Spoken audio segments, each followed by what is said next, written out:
is match number 50 of the 2025 to 2026 Philippine Football League, and it's actually going to be our last match between now and the Christmas break that's upcoming. It's going to be Tuloy FC versus Kaya FC Iloilo to end things for 2025. I am Diego Cordero, your commentator for this one, and I am joined by Philippine Women's National Team goalkeeper Kiara Fontanilla. Kiara, how are you doing this evening? I'm really good. I'm a little emotional because of personal reasons, but I'm here. I'm ready to work, and I'm excited to commentate on this last game for the 2025 year.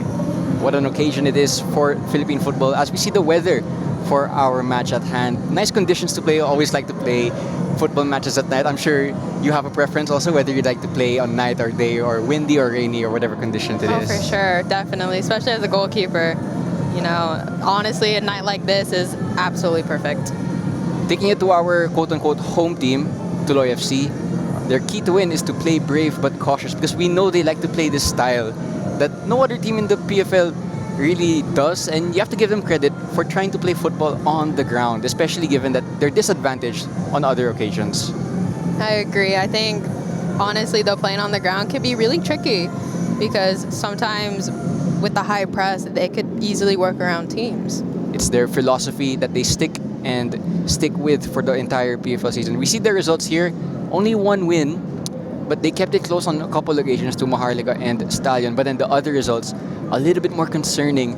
Their Army game, by the way, was cancelled due to a typhoon. But other than that, it's been one win and all losses. Would you be concerned if you're Tuloy, or is it still early in the season where you can recover later on? I think, there's always room for improvement. So I think, honestly, they should just take it one game at a time. So right now, they're going against a powerhouse team with Kaya Football Club, and obviously they're the reigning champions, and yes, there's going to be a little bit of a nervousness with, okay, we are going against the champions, but it's another team. Just take it just focus on yourself, see what you can do with each other, and see how you can penetrate this team.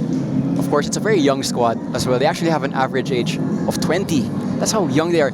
They're younger than your average university team. So that's Tuloy. You see the lineup here, a very young lineup. I believe number 12, John Diaz Henson, is actually the youngest player in the entire PFL. That's how young they are. But nonetheless, they play really brave football. Yeah. Now that's also the formation they're going to go with today. 4-4-2. Head coach is Kent Alam. No Taketomo Suzuki because he is with the under-17s at the moment as an assistant coach. We wish them all the best as they play a game later against Jordan, I believe. Moving on to our player to watch, I actually highlighted their goalkeeper, and I'm sure you'd have a lot to say about this. Antilio, he's not the tallest goalkeeper, but he's a decent shot stopper. How do you make up for a lack of height as a goalkeeper, Kiara? Confidence, because I know a lot of goalkeepers who are even shorter than him, and their presence on the field makes up for the size. And sometimes you don't have to be tall to make saves. If you have good voice and good control of your back line, then that's what makes up for the height and for everything else. So, and I've seen him play in previous games, and I will say he has had plenty of matches where I'm very impressed with the saves that he makes. When they lost to Stallion 2-0, he actually still got man of the match. Man of the match. I remember that game. Oh my God. I think I was at home watching it, and I was screaming at the screen because I was like, oh my gosh, this goalkeeper is unbelievable. So, I know he has confidence, and I feel like also as a goalkeeper, you can't really have a goldfish memory. You're going to have a goldfish memory of forgetting about what happened this last game, just focus on the future. And I feel like, he's confidence, so. Now let's hear from the coaching staff of Tuloy FC. Hi, good evening everyone. I'm Jason Turco. So, from Tuloy FC. So, yung expectation namin this game against Kaya, so same, lagi namang tap eh. So, magiging mahirap yung game para sa amin. Then, expectation ko naman sa team ko, kung anong pinractice namin during training, kung paano namin isi-set yung play against Kaya, magiging okay naman sana. Yun lang yung pinaka-honest feedback ko. Then, as much as possible, di kami mag-play ng high. Ganun pa rin, Tuloy FC way, ground ball pa rin as much as possible.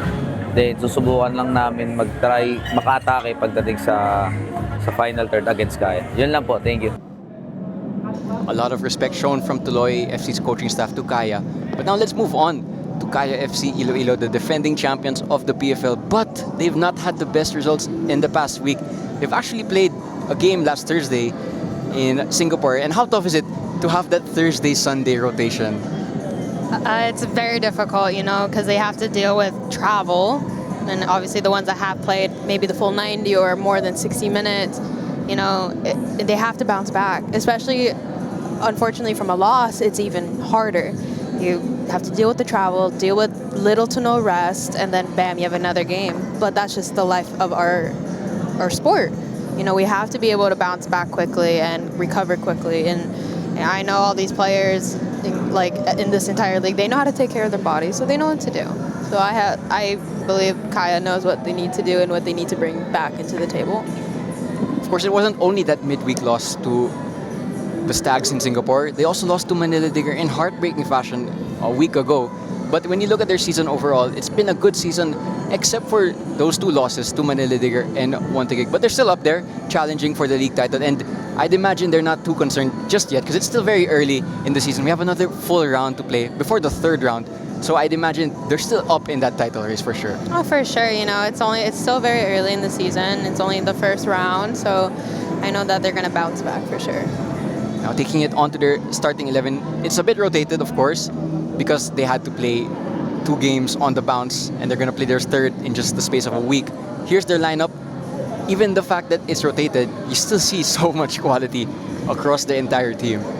And of course, you see Patrick Dato coming back from his injury and his first start of the PFL season. So that's a very good, name to see out here. And then you have the regulars like Brandon Zambrano and Kaishi Yamazaki. And then you have some ones that are getting rotated in. So it's really nice to see that Coach Yu is rotating his players and using everyone because he has confidence in every single one of his players. No formation on screen, but we're hearing that it's going to be a 4-3-3 from Coach Yoshide. And it's going to be a chance for those who don't really play that much minutes to give a good show of themselves. Now, let's take it on to just continuing to talk about this lineup. Even though it's rotated, quote unquote, there's still so much sources of attacking goals from this team. And even when looking at their defense, there's a lot of solidity and experience across this lineup. There is no Ott, however, and he's been such a good player. He's on the bench right now. So it's a start actually given to Martini Ray, who's still a really talented player. And it's such a privilege for coach to have rotations and still be able to put so much quality players like a certain Janjan Melisa, who we've marked as the player to watch because he is such a dangerous attacking threat for Kaya FC Iloilo. I agree. His left foot is dangerous, for sure. He will definitely have to be watched closely if you're Tuloy. And it's even tougher because Tuloy are going to have to watch not just him, but everyone. so many elite PFL players. Yeah, for sure. They can't just focus on one and then they're going to start forgetting about everyone else. And the minute they forget about someone else, that's when they're going to pounce on that opportunity. Now let's hear from the coaching staff as well of Kaya FC Iloilo. Yes, we are not able to win the last game against Digger, so we have to bounce back, especially stronger. This is the last game for this year for the league, so we have to finish strong. Thank you. Kaya FC Iloilo want to end the year on a high note. Not that it actually will mean anything significantly for the league table, but you just want to end the year on a high note as a football player. Of course. Especially we discussed a little bit earlier, they had a bit of a tough game a couple of days ago. So, using this game to hopefully bring back that confidence within themselves and as a club, this would be something that they could use for this future. So that puts it up for our preview. It's going to be a really interesting match. You have the young guns of Tuloy and the experience of Kaya FC Iloilo. On paper, of course, Kaya are the favorites, but after 2 losses on the bounce in the space of just a few days, anything can happen, and anything can happen in football, Kiara. For sure, anything could definitely happen. Now we will take it to our march-in. We will be back shortly. Don't go anywhere.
team captains. Pictured with our referees, our refereeing team for this evening will be Raymart De Los Santos, Hamid Pasion, Ismael Pasion. The fourth official will be Aldous Mirafuentes II.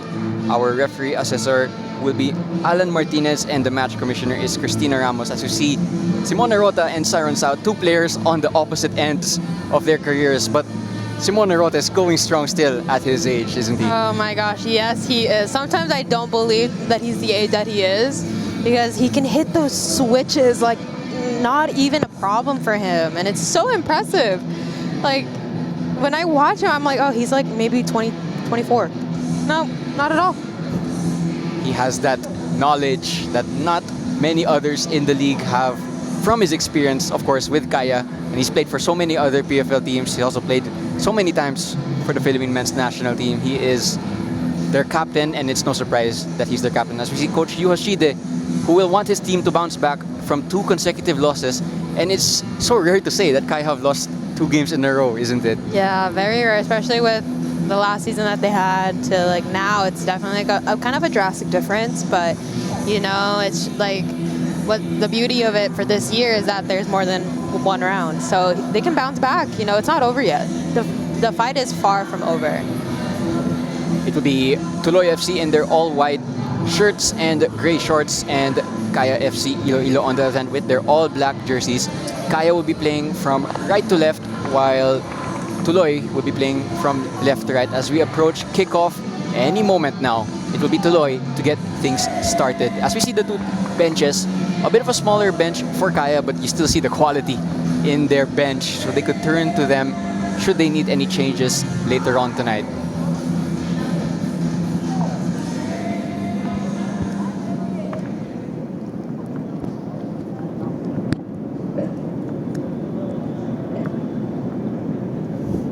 Referee is just waiting for 8:30 exactly, or 7 o'clock. 7 o'clock. Sorry. It's okay. I was thinking it was Saturday, not Sunday. But here we have kickoff, and it will be Tuloy with possession. Kiara, I just want to ask you this right off the bat. If you're Tuloy, are you going to stick to your philosophy 100%, or are you going to adapt when you're playing against a better, quote-unquote, better side? I would definitely stick to what we do, because you stick to what we do best, then you have to stick with that. And obviously maybe there could be a little bit of changes in adapting, so I think that was an early foul called by the referee. Melissa colliding with Antilio, and you know, he's still down. I'm not too sure how much contact there was. If you're Tuloy, you do not want to lose your goalkeeper right away. yeah, especially not even a minute into the game. We'll see the replay. The cross was played in from Paulo Bugas. And I think the first contact came from Antilio. It was just a body-to-body with Janjan Melissa. He is still on the deck, which is not what you want to see, especially if you have your number 1 goalkeeper is finally back up on his feet. Tuloy are going to need him for the full match. Looks like he's trying to get up, kind of maybe trying to work out that little kink in his rib, maybe that he from that collision with John. As you expect, Tuloy are going to play out from the back. No long balls in this team. And it's an invitation as well for Kaya to press. But they actually play out from it. Here, Halike is going to go really high, and that's too long for his strike partner in Lupango. That's easy for Patrick Dito, who's finally starting a PFL game once again. It's really nice seeing Patrick Deo back on the field as well. Just, you know, from last year with what happened, and you know, and obviously coming back from an injury that he had, it's difficult for any player. So just seeing him back and healthy again is really nice to see. There was Rota going for that switch that you mentioned, Kiara, and it didn't pay off, but Kaya win it back right away. Martini Ray going out to Paulo Bugas, crossing opportunity perhaps for Kaya, but Paulo Bugas is going to recycle possession. But good start from Kaya. They've dominated the territory so far in these opening 2 minutes. It's nice to see, you know, they're also going to try to keep possession as well against, you know, the younger team that is also doing possession. So it's going to be a nice game to watch. Miscommunication there. And it's back with Pasindanan. He's going to play that to Bugas. Is he going to keep this in? He is. And he's going to go for the cross. Is he? He finally does. It's eventually blocked, but Kaya keep the ball. It's Paulo Bugas once again, who's naturally a midfielder, but gonna play as a winger this evening, it looks like. Here's Martini Ray. This could be dangerous for Kaya. Joven Bedic's gonna go for the shot. Good save from Antilio, and the shot from Melissa afterwards is out for a goal kick. But take us through that save from Antilio, who's shaken off that early injury. You know, as a goalkeeper, especially with how crowded it is in the box, any touch, you know, can be good. And, you know, his palm over to John, you know, even if it went to John, he still had a hard time trying to get a shot because maybe when the ball hit his palm, it created a backspin, and those are really hard to connect. Here's Halike. He's gonna go for the crossfield pass. Will it reach his target? Nearly does, but Basindanan is gonna clean up that attack. But that was a good pass from Halike. And you just see Tuloy are gonna stick with this game plan. It's their way or the highway. Oh, chance maybe here for Halike. Rota with the smart clearance, and Kaya are gonna start their own counterattack. But that was encouraging a little bit from Tuloy. You know, even like you can tell with the energy that Tuloy is giving that they are not afraid of the big dogs. You know, like they're maybe thinking, you know, we can hang with them. We got it. You know, and obviously like they're gonna have that underdog mentality, but it's like even though we're a lot younger, but it doesn't matter. You know. Another good involvement for Antilio. Did well to anticipate that cross, and he's gonna have to do a lot of that, even with his lack of height. You can see that there is a good goalkeeper in there. Oh, for sure. Like I said, it doesn't matter how tall a goalkeeper is. If they have presence on the field, that makes up for everything. Great diagonal from Yamazaki. It's going to force a corner kick. And these corner kicks might be one of Kaya's best strengths because if you look at the height difference, it's one of the things that Tuloy are heavily disadvantaged from. What do you expect from Tuloy when you have to defend against a taller team via corner kicks? You just have to be body to body. Do not give them any space to have that free header. You know, like I've personally had like shorter defenders with taller strikers. So, and for me, it's like just have that confidence that you're able to defend the taller players. Kaya actually goes short, which is not what you expected. Bugas is going to combine with Angeles. No offside. Left-footed cross is going to look for a teammate. Yamazaki makes it 1-0. And after 5 minutes, it's 1-0 to Kaya FC Iloilo. And the marking, it must be said from Tuloy, was not that good. But Yamazaki is not going to turn down that invitation. And that was a really good header from the center back who gets on the score sheet. Yeah, what a header by Kaishi Yamazaki. You can see that he was already signaling like, hey, give me the ball. I'm wide open. I have that confidence to connect that header. It was a little bit of a strange one from Antilio because he tried to go for that cross, but it was quite some way away from Antilio. Was that a mistake from the goalkeeper, perhaps? Those are like the kind of like crosses where, you know, we might have to second guess. And, you know, obviously you have the height around surrounding you. And like with, you know, crosses like that, it's a question whether do I stay safe and protect my space, or do I go into the uncomfortable zone and try to claim that cross in the air before it connects with anyone else. Alika is going to go for the long shot straight into Simone Rota, but Tuloy will be disappointed because this was a similar start that they made against Taguig FC last week, and they ended up losing that game 10-0. They do not want a repeat of that type of performance. This is Brandon Zambrano with the crossfield to Bugas, now at the left. Angeles in the middle, has support. Martini Ray, will he go out wide? He'll try to go central. Bedic finally goes out wide to Jan Jan. He's gonna ask for support from Basindanan, who's usually a winger, but he's gonna play as the right back tonight. Crossing opportunity once again, but it's straight to a Tuloy player. Still with Kaya though. Zambrano straight at Antilio. There's a nice little bit of play from Kaya FC Iloilo, like just connecting with each other, build up play, constant passing, constant movement. Chance may be here for Tuloy to go the other way. Sherwin Basindanan is going to be tested, and he passes that test with the help of Yamazaki. Kaya just need to be a little bit careful because even despite their age, these Tuloy attackers can spring something. But speaking of springing something, here's Bugas. He's forced backwards, so that's good defending from Tuloy.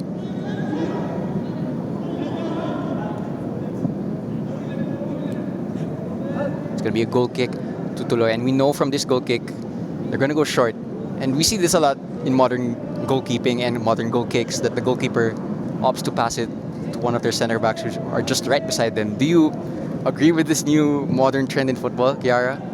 To me, it's not modern because I've seen it since I was young. I think it's just, I wouldn't say we're late to the party, but I think it's also been very popular to go direct because that's what we're comfortable with. But it's really nice to see that that the defense really trusts each other with playing short and being able to play out. And then obviously when there's times with the high press, maybe that's when we could go long.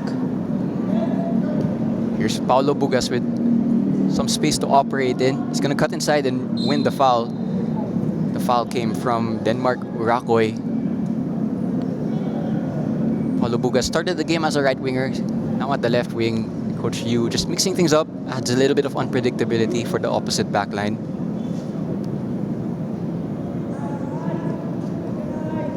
Yamazaki in this renewed center back role. Melisa is going to go for the early cross.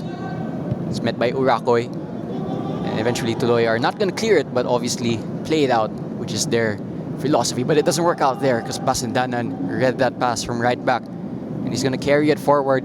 Martini Ray to Joven Bedic. Shooting opportunity. Bedic is going to make it 2-0. What a finish that was with his weaker left foot. And Kaya FC are going to take this 2-0 lead right before we hit the 10-minute mark. But what about that finish from Bedic? Just so calm and collected. He, as we see in this replay, he's just being patient, fakes out the defender to force him to go right, and easy just beautiful left curler into the top corner. While Antilio Jr. might have been slightly at fault for the first goal, there was nothing he could do about this one. Such was the finish from Joven Bedic. But it was also a good dummy from Martini Ray, and you can just see the chemistry is really clicking for Kaya. And after 2 losses on the bounce, they'll just feel that some pressure has been relieved off their shoulders. I think this is what they needed, especially going into this new week and then having that one last game in about 2 weeks. Well, that's right. They have that Champions League 2 home game against BG Pathum. So something No, Pohang Steelers. Pohang Steelers, rather. Thank you for correcting me. And I believe that's in New Clark City Stadium. Yes, against Pohang Steelers, which is the Korean team in their group. I'm not sure at what time, though. I believe... I think 7. We'll confirm that later. We'll confirm it later. Chance maybe for Tuloy. On the other hand, it's given away. And Tuloy have to be careful of these because counterattacks are also one of Kaya's strengths. Have a lot of pace in their side. But as Kiara mentioned, a lot to look forward to for Kaya fans because they still have that clash against Pohang Steelers. It has been confirmed it's at 8:15. There you go. 8:15 in the New Clark City Stadium. Right before our Christmas season is right upon us. So more football gifts for the football fans to enjoy. If you're Coach Yoshida, you're probably really happy with the way your team started. I think so too. Obviously, with the game that they just had, not the result they wanted. Even though they really put up a good fight until the very end. Here's Angeles through on goal. Doesn't take the shot. It's gonna fall back to Fitch. It looked like for a moment. Another dangerous moment to make it 3-0 for Tuloy. They have to be careful not to allow too many chances because the scoreline. We saw it last week. It got a bit wild for Taguig. Kaya are going to try to do the same. Tuloy have to be careful of that. But as we were saying, Coach Yu probably really happy. Yes, for sure. You could hear he's cheering on his team. I think this is the most vocal I've seen him, which is interesting. But he wants to, because he also as a coach needs to show that he has confidence in himself and in his team. So and they'll build off of that and feed off of that confidence. Tuloy looking to respond. On the other hand, if you're Coach Kent Talam, what would be your message? Because all of a sudden, at 2-0 down, you're going to have to chase this game. And against a team like Kaya, it's a really uphill battle.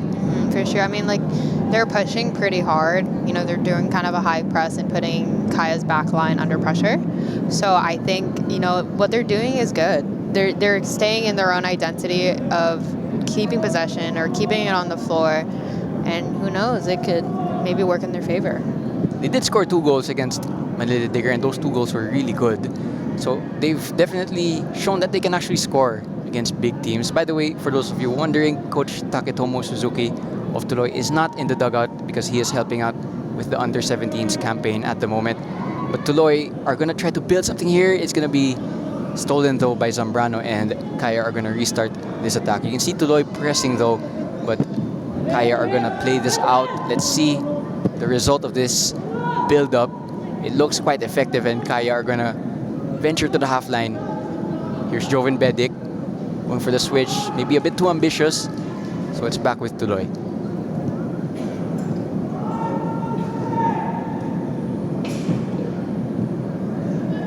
Halike in between the lines, maybe a chance here. Good tackle from Yamazaki. Dangerous moment there for Kaya, but the midfielder turned defender. Good reading of the game from him. Yeah, see, like I just said, if they keep pressing, it's the opportunity is gonna present itself. Tuloy have a throw-in from that, but you do notice that they don't really tend to go long in their throw-ins and corner kicks. I think that's them. It's a corner. Actually, yeah, it might be a corner kick. Kiara, you are right, but as I was saying, they're gonna go short. This is a trend that they've had in all their matches. I think it's them trying to invent a solution to their height disadvantage. Shot's gonna come in. Good save and good hands from Patrick Dato. It's his first start in a while, but no rust shown by the goalkeeper there. A seasoned pro for sure. And it looks easy when pros do it, but I'm telling you, that's not an easy save to make. Not at all. And the fact that he was able just to keep it in his hands, it's impressive. Something I thrive for. And I'm also a professional, so it's like, okay. Of course, Patrick Dato, a lot of caps for the Philippine men's national team. Has played in Thailand as well. He's reached high levels across his career. And he's given the start tonight. And it's a really strong goalkeeping rotation also for Kaya. They have Cortez and Dato. That's such a privilege for Coach Yu to have. Definitely. It's both powerhouse goalkeepers, not only with their skill, but with their height as well. I think both of them are like two of the tallest ones in the league. And just speaking on Cortez, he's on the bench tonight. He actually is second for clean sheet count in the Golden Glove race. He has 5. But that's a lot already. He was given the rest tonight though. Oh, given away by Tuloy. Joven Bedic in a dangerous position. Bedic looking for Martini Ray. Maybe one pass too many. The shot eventually not taken by Bedic, and Tuloy are going to escape that chance from Kaya. It's nice to see that they're doing that build-up play and not trying to just force a shot. They want to make sure that that shot is clear.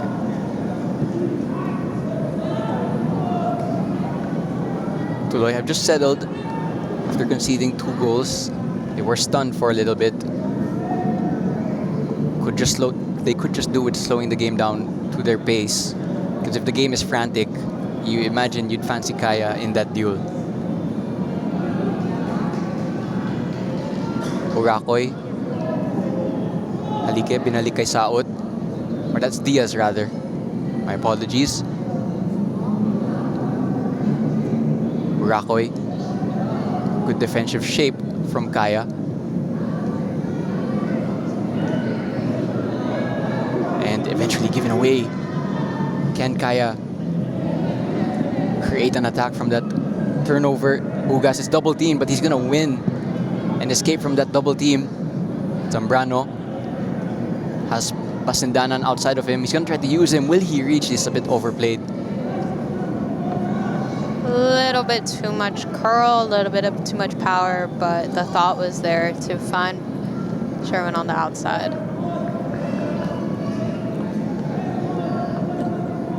Antilio is gonna go short once again, and Bedic is gonna accept the invitation to press. Antilio straight to Halike. You can see Yamazaki is man-marking Halike. I think that's also because they recognize the fact that Halike is quite a talented individual as well. Turnover once again in the midfield. Here comes Janjan. There's an offside flag called, even though Janjan wasn't able to control that.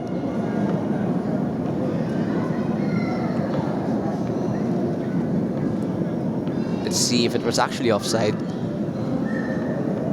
was tight. Very close, very close. Maybe an arm. Tuloy actually one of the teams that from time to time try to play their opponents offside. It's a very risky tactic because if you have opponents that time their runs really well, they'll get in behind you with a lot of space.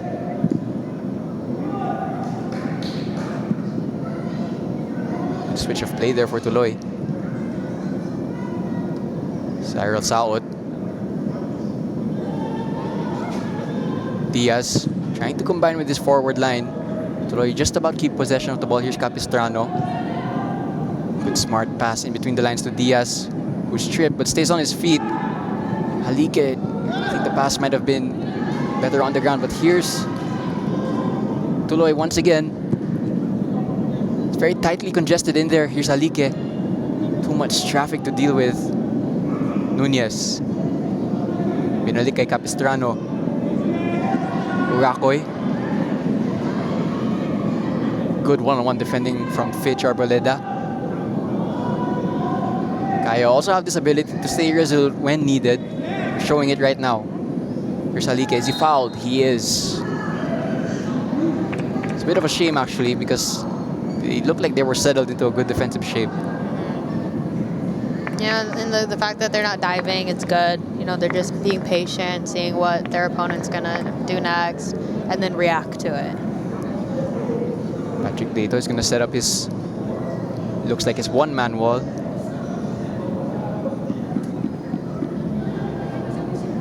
Actually, Dato asking for it to be a two-man wall. Interesting to see what Tuloy are going to do here because they usually go short from these types of scenarios. They do it again. Instead of sending it straight in, they go short. Sometimes it works, sometimes it doesn't. Eventually, you're going to be forced back, so they're not able to take advantage of that set piece. Even with that height of disadvantage, could they just do it, maybe pelting it into the penalty box? You can, because the more bodies that are in the box, the more chances you have. Martini Ray has space to look forward to, tries to play to Melissa, but that's too close to Antilio.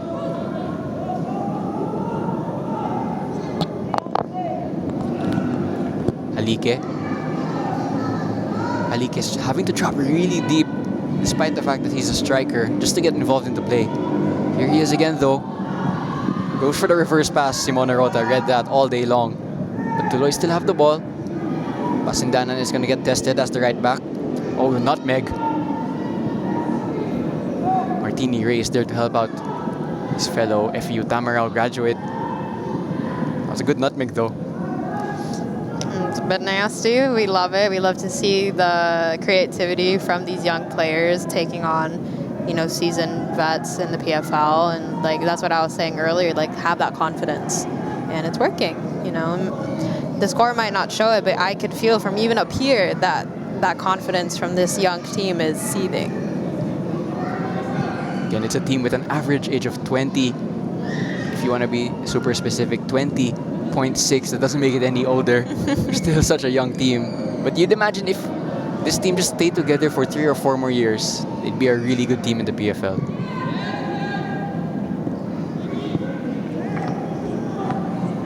Rota once again showing his passing range. And it's such a big advantage to have a center back who's just as good as he is defending with the ball.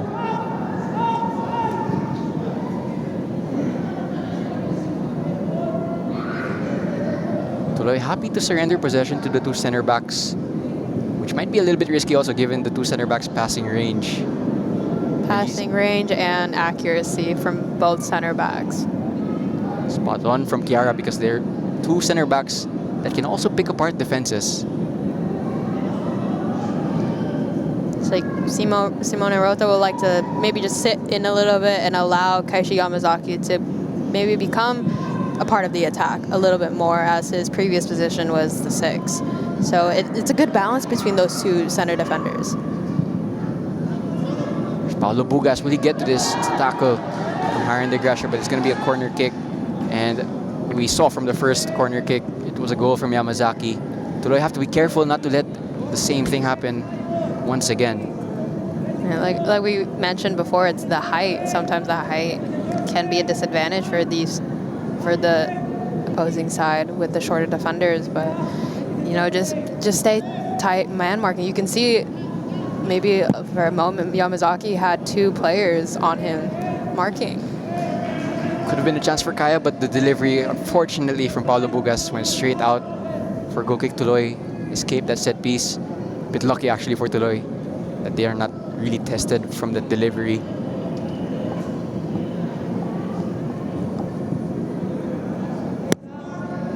Tuloy are gonna try to play out once again. High pressure is gonna be applied from Kaya nonetheless. It's gonna pay off. Here's Bedik, Melisa. Janjan Melisa going for the shot with his weaker right foot, straight at Antilio.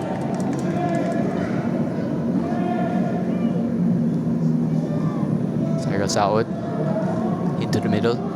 Nunez. Rizzola.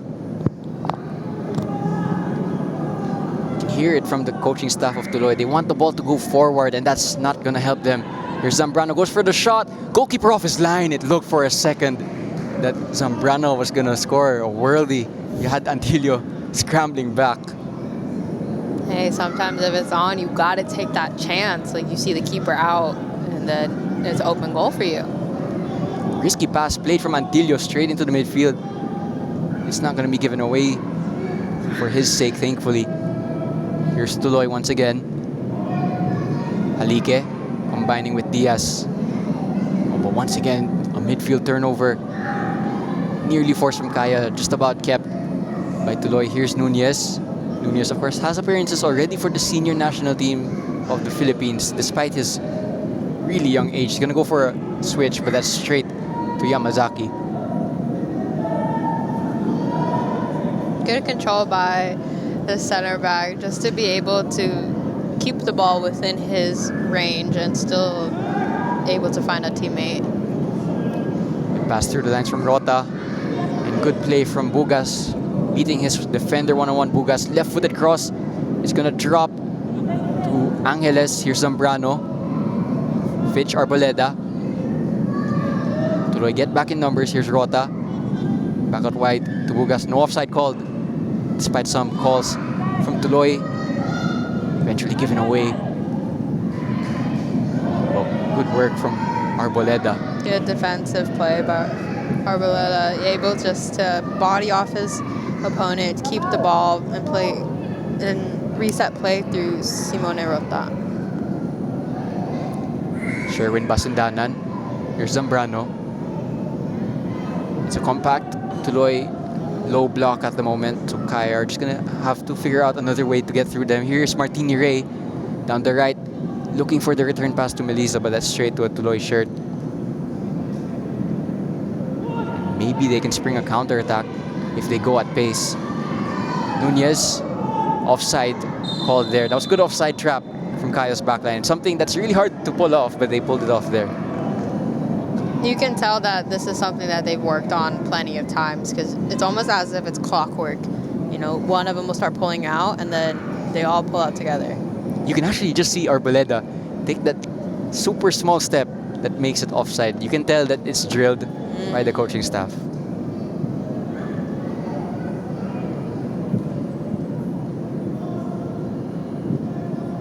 Chance again here. Melisa, Martini Ray is gonna go for the low cross. Here's Bedik using his strength. Bedik is gonna work the shot straight at Antilio. But it was a good chance for the number 7 to get another goal.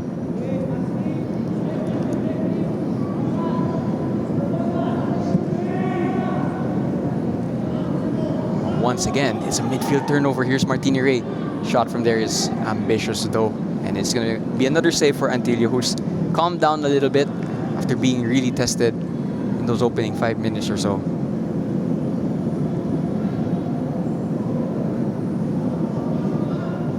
"27 minutes in this one for those of you who missed it. Goals from Kaishu Yamazaki and Joven Bedik are the reason why it's 2-0. Again, this is Diego Cordero calling things alongside Chiara Fontanilla. Here come Tuloy. Oh, that's a good interception from Rota. Martini Ray. Kaya have numbers in attack here, but Martini Ray is going to opt to slow down the attack. Bugas Forced backwards, but keeps possession. Here's Arboleda, who's a right-footed left back, which is a bit of a harder role to play, but he plays it well nonetheless. Oh, for sure, and even as a right-footed left back, it gives him the opportunity to hit a cutback to switch it to his right foot. Arboleda, of course, versatile as ever. He's played in all sorts of different positions down the flanks, and he's been entrusted with being the left back. Here he is on the ball in a slightly inverted role at the moment. Angeles, Zambrano, very deep line from Tuloy. Melisa. This Tuloy shape quite stubborn at the moment. Basindanan is gonna work across. Is gonna find Zambrano. Shot is on and it's taken. Too much power and no precision. That was a good chance for Zambrano. He's gonna want that one back for sure. You know, I think he had a feeling that maybe you can tell by his body position. He's maybe leaned back a little bit too much, which is gonna unfortunately make the ball go a little bit overpowered. But it was still a good read for sure that he was able to recognize that he had a shot. Chance maybe here for Lupango, but that's good defensive work once again from Yamazaki, and it's becoming quite common. That's a foul on Basindanan. So Kaya are going to go into the 30th minute mark, it looks like, with their clean sheet. Patrick Dato especially is going to want that clean sheet after the end of the evening, because it's going to be his first start and he'll hope to mark it with that clean sheet. Still a lot of the game to be played though. There's Melisa, as we see a flash of lightning actually. Joven Bedic trying to return it to Melisa. It's caught by John Diaz. It's going to be a throw-in to Tuloy.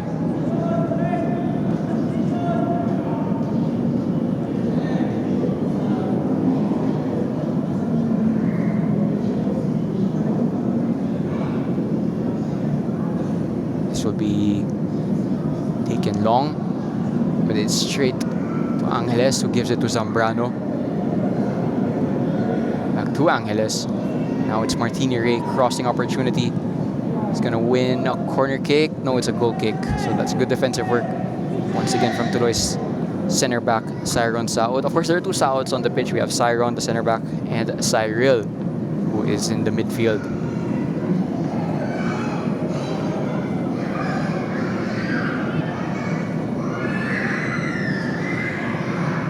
And Kaya perhaps preserving their energy. 3 games over the course of 8 days is quite a hectic schedule. Have you had a schedule like that ever in your career, Kiara? I think when I was about 10 years old. But then it was like you get 3 games in 1 day. Now it's maybe 2 games in like 10 days. You'd imagine Coach Yu is also thinking about rotation. A lot of games this season to be played for Kaya, especially that they're one of the international representatives for the PFL. That's because they finished first last season. Here's Tuloy out wide. Good chance maybe for them to create something.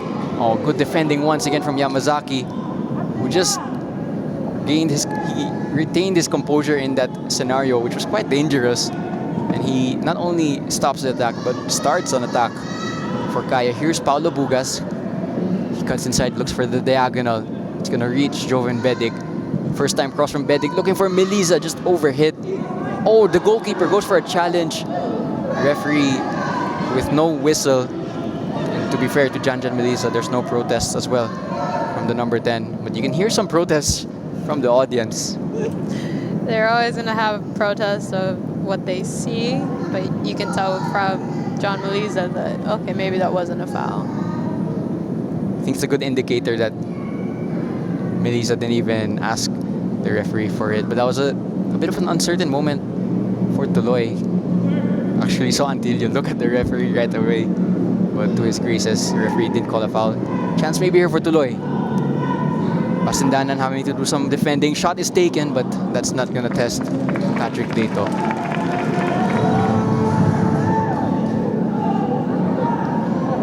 Bit of a sound trip.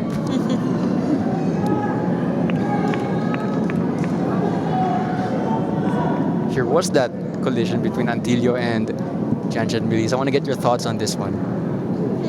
No, that's clean. Body to body, you could tell they both just at the same time went shoulder down, and I wouldn't consider that a foul. Of course, goalkeepers get extra scrutiny whenever they do any contacts. You don't get favoritism.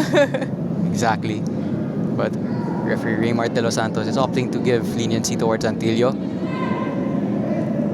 Is Arboleda going to keep this in? He does, but he loses possession. It's a foul from Arboleda. Referee Raymar de los Santos still yet to issue any yellow cards in this match. He'll be hoping that he doesn't need to for the rest of the 90 minutes. It's always nice when referees don't have to dish out a lot of yellow cards. It just means the game flows smoothly.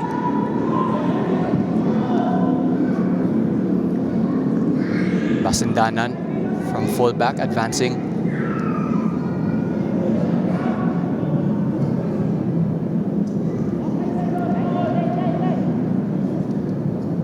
Vod Tuloy have settled and they've regained some form of composure defensively, at least, because in the opening 10 minutes you just felt that this could get a little bit ugly in the first half for them, but they've kept it at 2. They stopped the bleeding, you could say, so they're still 2-0 behind, but at least they've regained that defensive solidity. And they're able just to hold the powerhouse only 2-0 within the first half as well.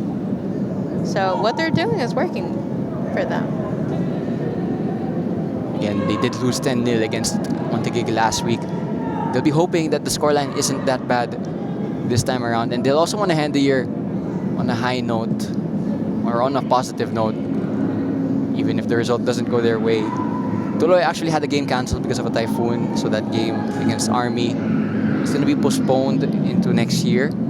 So they'll have 2 matches left in round 1. The next match, it's actually, I'll confirm who their next match is against, but round 1 will continue in January because we'll have the SEA Games break.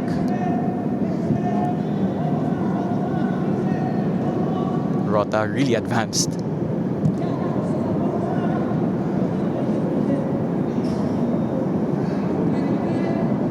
Arboleda and Bugas bringing out the flicks. Too much traffic though in that final third.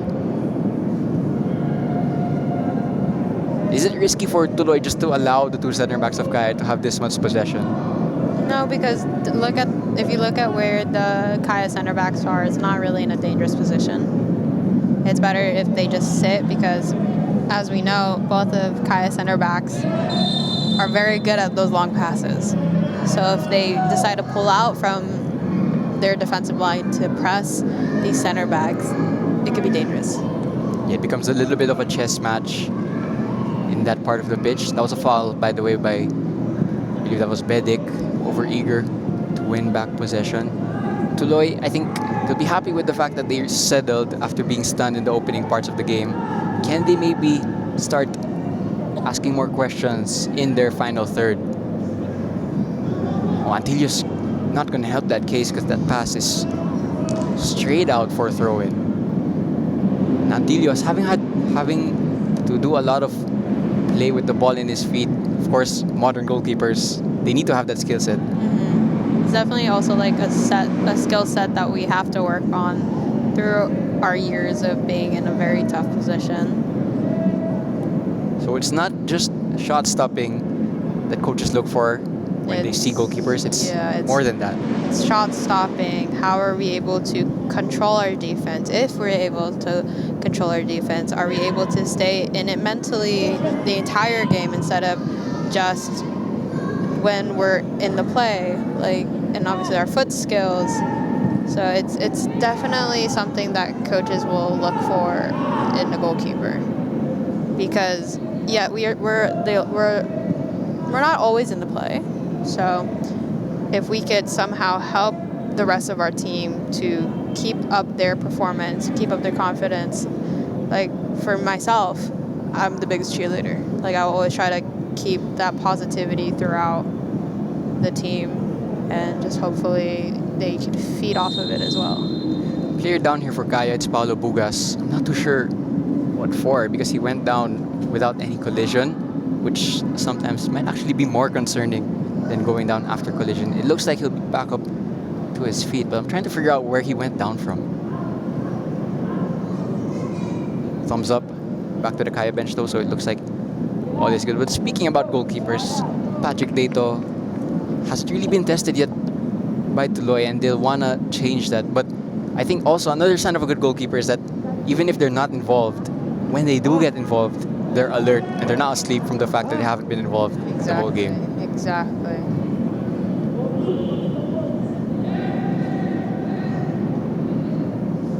In possession for Kaya. Martini Ray. Back to Paulo Bugas. He looks okay from that earlier moment where he was on the deck. Here's Ray. Angeles, oh, what a flick! And the acrobatic clearance. If it works, it works. From Tuloy. You gotta do what you have to do.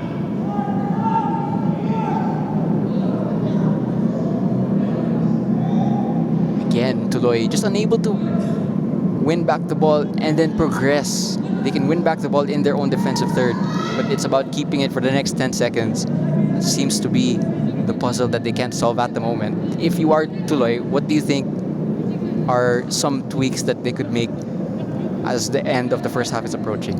I think they need to have a little bit more movement off the ball. I feel like when they pass, like especially the passer themselves, kind of just stay in one position, and with that it's easier for the, like on the attacking phase, like the defender to read. So I think that's definitely one. I also feel like it's a bit quiet as well. I think they need to communicate a bit more, especially with the more movement they have. Their passing itself is good. It's just because there's no movement, they're just guessing like, okay, maybe they'll go there in that space that we want. That was a chance also for Joven Bedic. Got on the end of that header. Here's Janjan Meliza. He's gonna go inside looking for a teammate, but that's straight to Grizola. Again, it's these type of scenarios where Tuloy can't really escape. Although they do so here, can they now venture into the final third? They might have a chance here. Dato is gonna stay on his goal line. Chance for Tuloy. Reduce the deficit, and that's a save for Dato. He hasn't been involved in this match, but he was alert there, and he's giving a lot of words to his defense. It was a good save from Dato.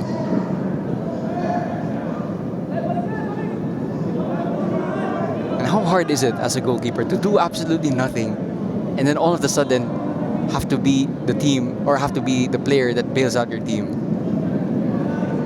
I don't think it's hard at all because we have to be in it the entire time. And if say like a goalkeeper think that's a hard thing, then it's like don't want to be negative, but then maybe that position's not the greatest because you can't lose concentration as a goalkeeper. Bugas is gonna dig out the cross straight to a Tuloy head. Here's Zambrano. Arboleda. Tuloy in a compact shape. Tuloy could just do with getting to the halftime break at 2-0 down, then they could regroup from there. Excellent passing from Kaya. Here's Arboleda. Bedic. Martini Ray goes for the shot. A white shirt in front of him though.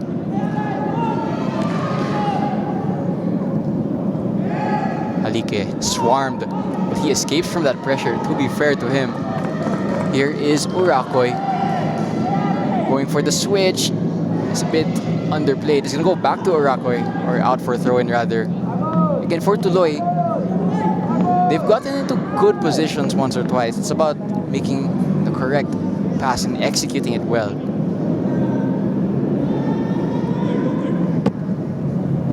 A poor touch there, which is a shame because Tuloy could have had a chance.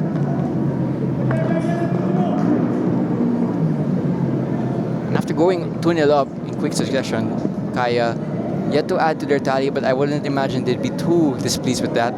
Again, you'd imagine there's a lot of tired legs also on the field right now. For sure, I believe like obviously we said that they have rotated in a lot of their game changers, but there's still a few bodies on the field that played the full 90 on Thursday.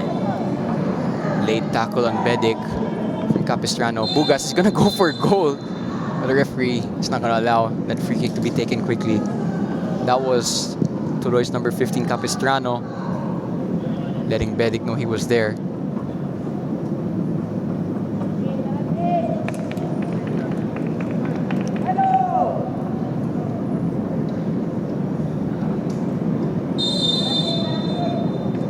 Play eventually restarts.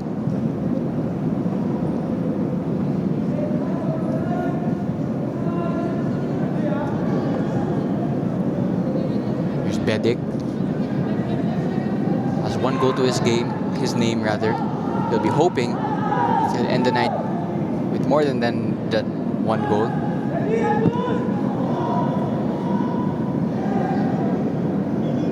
Should Kaya FC Iloilo win tonight, they'll put themselves up to third place, 1 point behind second place Cebu, and 3 points behind Taguig at 24 points.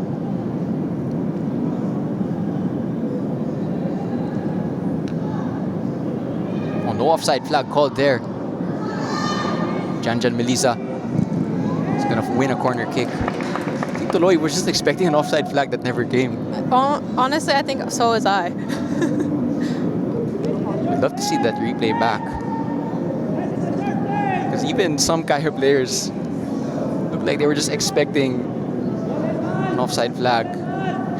But nonetheless, it's going to be a corner to Janjan Melisa. Of course, Kaya already scored off a corner kick earlier on.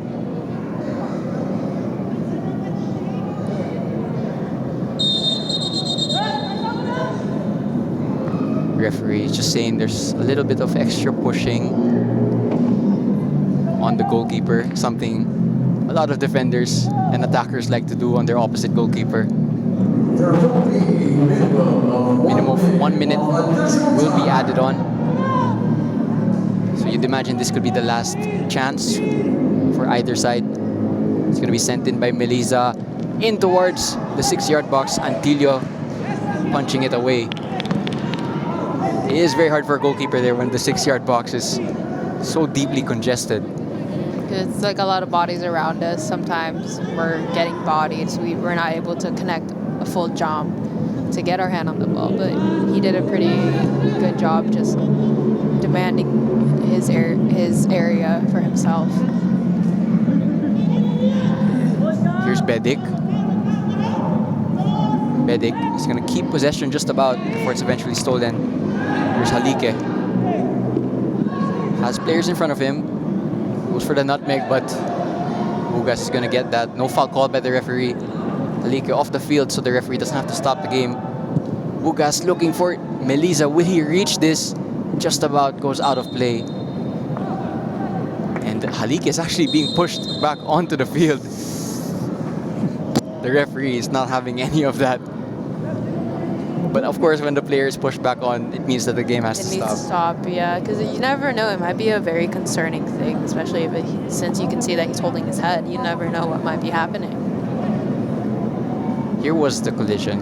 It was Halike and Arboleda. He goes for the nutmeg and he gets it, but he's shoved off. I don't think there's any malice in there from Arboleda, but you can just see there was a collision between Halike's cheek, it looked like, and Arboleda's shoulder. And by the way, that was actually the last play of the first half. So it's 2-0 in favor of Kaya FC Iloilo. Goals from Kaishu Yamazaki and Joven Bedic separate the two teams. Will Kaya be happy with this first half, Kiara? I think so, especially the 2 goal scorers. I think they would definitely wanted to get that back for themselves. Ladies and gentlemen, the halftime score is Still 45 minutes left for this match and by effect for the PFL in 2025. 2-0 in favor of Kaya FC Iloilo. Don't go anywhere because we'll be back for the second half.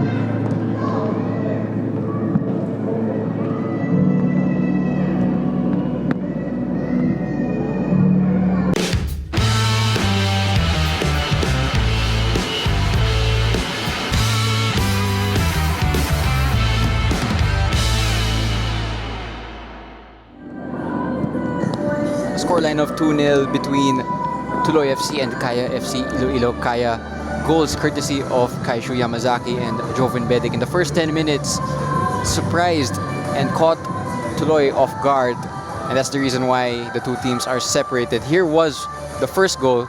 Good cross from Angeles, and Yamazaki tucked it away into an empty net.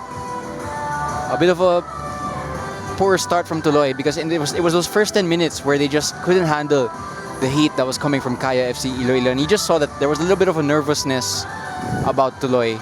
Here was the second goal, Bedic in the 3rd minute, or in the 10th minute rather. No chance for Antilio there, and it was that 10-minute spree that just made it a little bit difficult for Tuloy. They regained a bit of that composure though, and that's why they haven't conceded since then. One or two chances also from Tuloy, but they haven't really tested Dato in terms of high quality chances. Here was the halftime stats. Possession, of course, in favor of Kaya, 64%. Shot count also in Kaya's favor, and then the corner count also in Kaya's favor, and they scored rather from one of those corners. 8 fouls in total in this match so far, but no cards to show for it, so the game has flowed quite nicely. Again, at the halftime break, Kai would have been happy, but I'd imagine they also want to score more goals. Oh, for sure, especially with knowing that like their opposing teams like want to keep having those double digits on them. They want to maybe replicate that for themselves. And of course, goal difference, not that it matters at this moment, but there might come a time in the season later on, maybe even in round 3, where goal difference will be a primary tiebreaker between two teams on the same amount of points. It doesn't matter as much right now, but of course, all the stats from round 1 and round 2 will carry over into the 3rd and championship round. That's why a lot of the big teams want the best goal difference as possible. There's going to be a change actually for Kaya. It's going to be, I believe that's Mike Ott checking in for Zambrano. Perhaps more rotation because, of course, they're playing their 3rd game in just 8 days.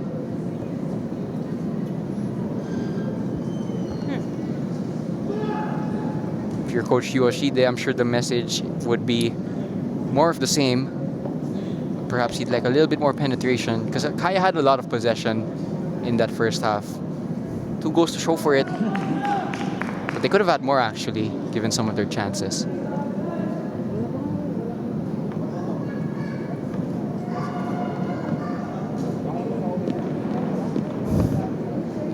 Referee just waiting for the signal.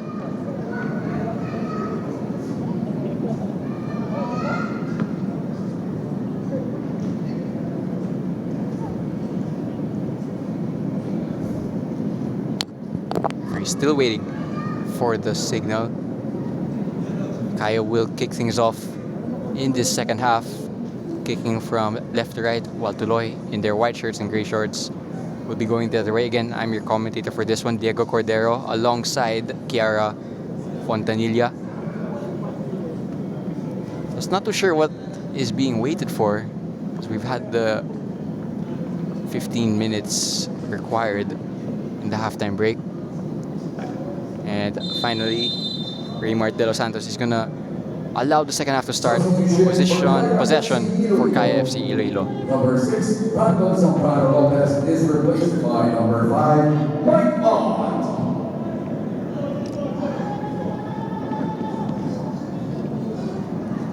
Tuloy in their 4-1-4-1 shape.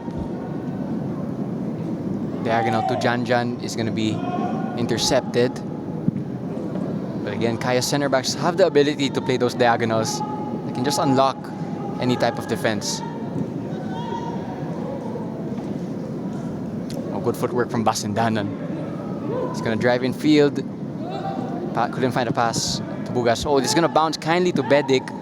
Here's Bedic. I think he was surprised out of anything that it actually bounced so kindly to him.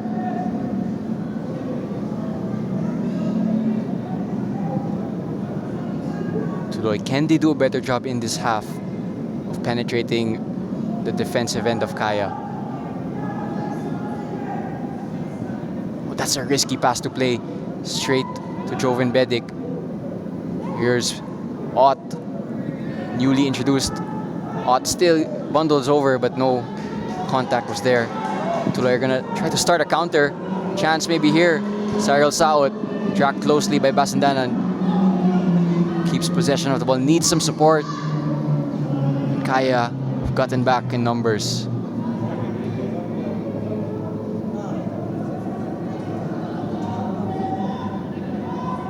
Shot is going to be taken from distance. That's not going to test Patrick Dato. But that was a good 30 seconds or so from Tuloy.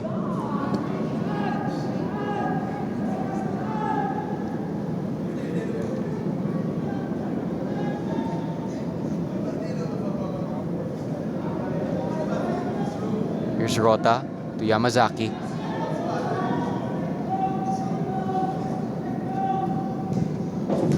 Martini Ray just about keeps it.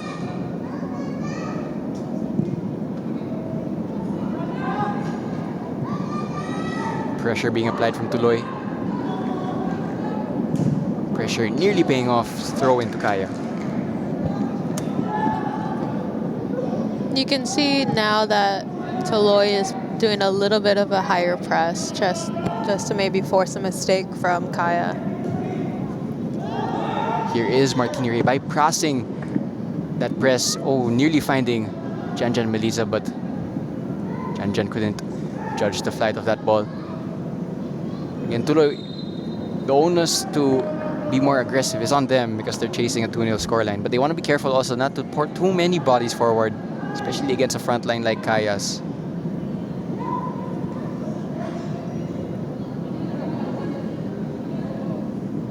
Halike just about keeps possession. Nunez has space to operate and he's going to go for a reverse pass. Cyril Saot is through on goal. Cyril Saot, what a save from Patrick Dato. Chance is still on here. And eventually the tackle from Arboleda, but that was Tuloy's best chance of the match. And that's such a good save from Patrick Dato. See, those are the moments I was mentioning, how we're not always in the play, but when we're needed, we have to be on. And, you know, Patrick Dato was called and he answered perfectly. A sign that a goalkeeper has excellent mentality is that they keep concentration for the whole game. And a lot of people say that the most mentally challenging position is goalkeeper. I'm sure you'd agree with that statement. 1000%. Oh, this could be a chance here for Janjan. Nearly one possession back. Martini Ray. Joven Bedic. Tuloy a little bit more awake in this half, but that's a mistake. Paulo Bugas. Oh, just about, I was going to say just about keeps it, but straight back to Tuloy. Well, Tuloy might be happy with the way they've started the second half, but still nothing to show for it. Again, that chance that was saved by Dato was their biggest of the whole match. You'd imagine that the next time they get a chance like that, they have to take it because they're running out of time to catch up to this scoreline.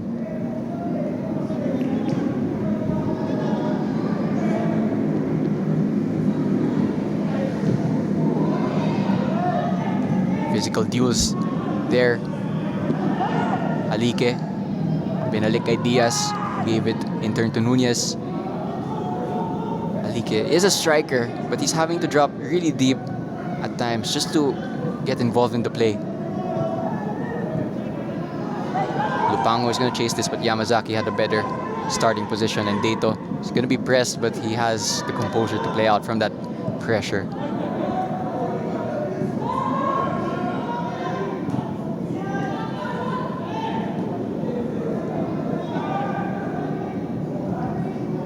Ott just about finds Melisa. Back to Ott. Ray clips it straight to a Tuloy player. Yamazaki.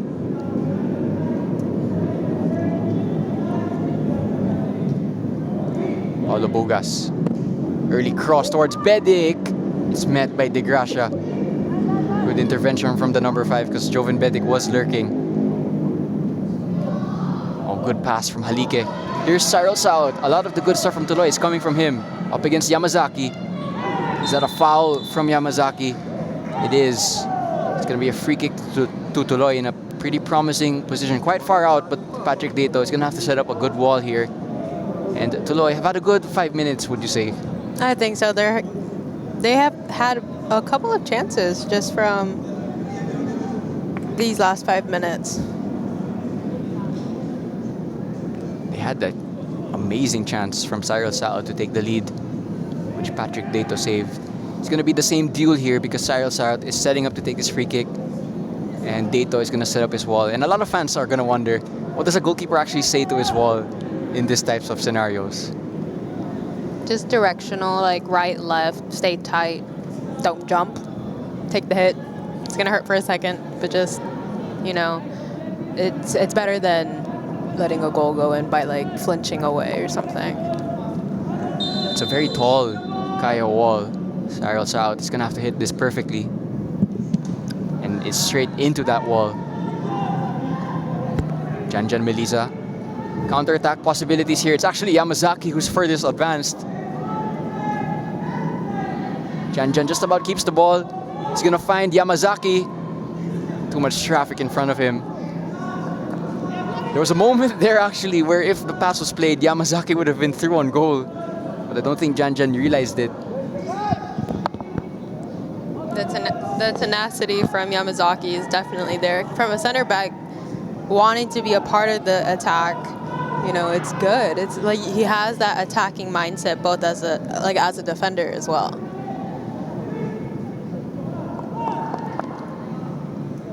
Tuloy with possession. Rota's gonna give it back to Dato, who's gonna go long. Bedik started from an offside position, so he's not gonna challenge from that. Again, for Tuloy, I think the coaching staff will be happy that they've established some form of control. Next step is to get on the scoreboard. Well, first touch from Cyril South is excellent, and so is the defensive work of Kaishu Yamazaki, who's making a really good case for man of the match at the moment. He scored the first goal, and he's been very solid as one of the center backs, for sure. I would agree with your statement that he's making a good case for himself. And not only does he stop the attack, he actually won the goal kick in that play. So possession will stay with Kaya. Here is Yamazaki. Pasindanan. Martini Ray. High pressure being applied by the youngsters. But Kaya are going to play out from that pressure. Here's Bedik. Bugas down the right as my voice actually a bit parched at the moment. Bugas is going to go for the clip ball straight to Ott. Header, just couldn't get it on target. That was a good chance for Ott, and that's the type of chance he usually takes.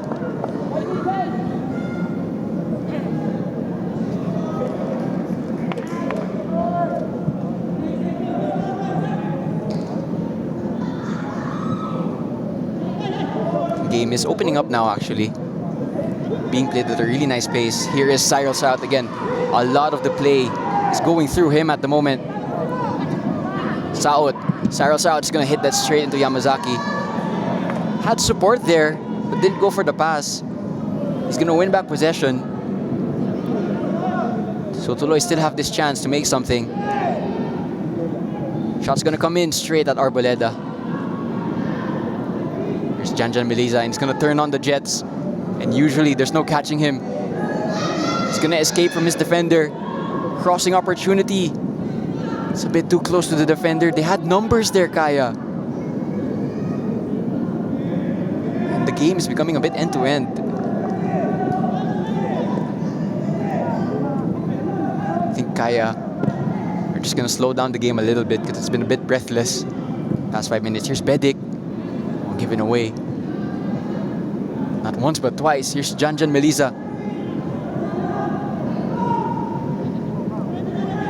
Bugas.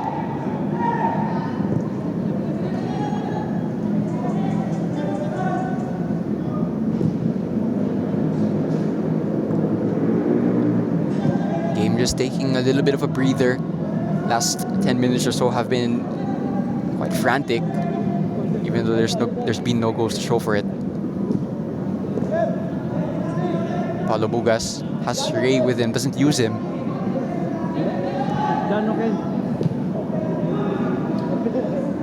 Rota. Jan. Good possession from Kaya, just getting up the pitch with their territory.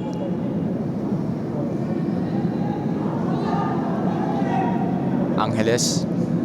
No rush from Kaya. Here's Yamazaki advancing into the midfield. Paulo Bugas. Crossed in straight to a defender.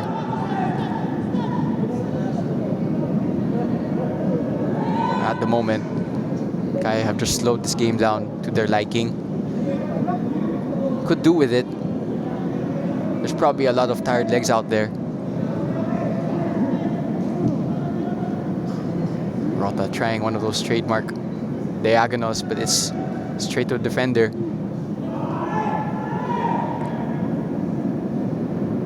If you're Coach Yoshide, would you be thinking about even more changes within a few minutes? Personally, if I was Coach Yu, I wouldn't. I think what we have on the field is working. And, like, yes, changes can be good, but if it disrupts the flow of play, then how good are they? It's not about the player themselves, but just the patterns of the game. Diagonal from Angeles is going to find Paulo Bugas. Early cross towards Melisa. Here's Ott. Chance is still on. Ott is going to find Melisa, and that's going to be an easy tap in for Janjan Melisa, and he's going to make it 3-0.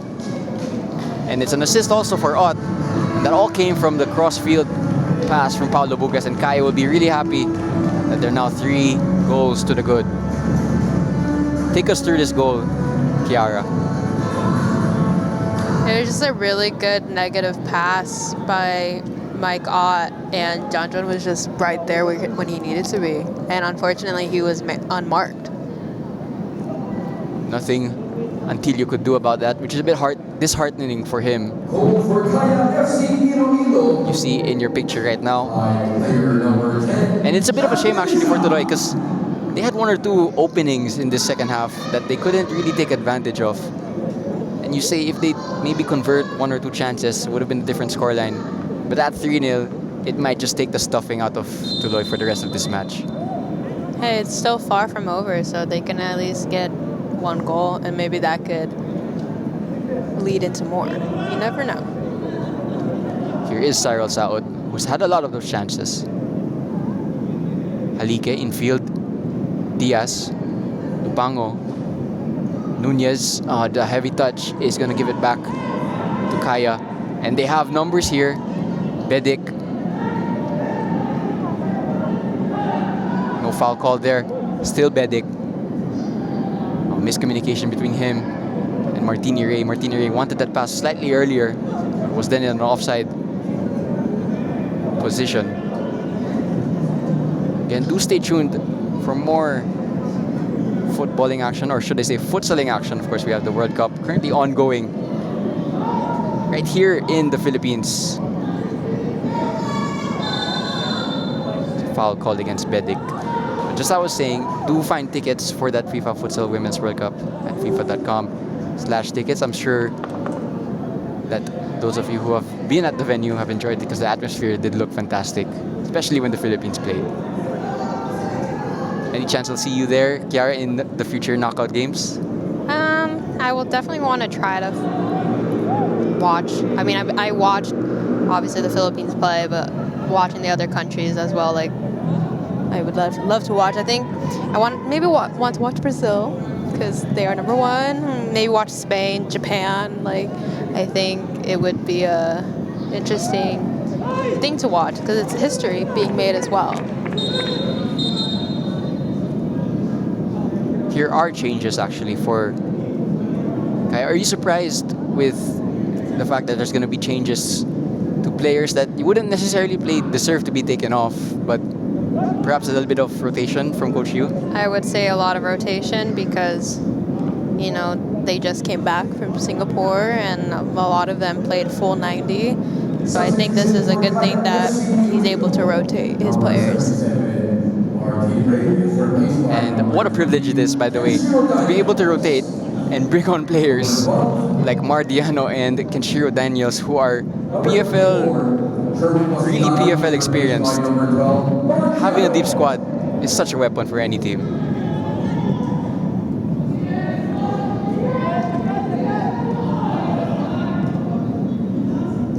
Let's see, as you did mention earlier, sometimes substitution can just disrupt the flow of the players on the pitch right now. Let's see how they jive with those who are playing since the start.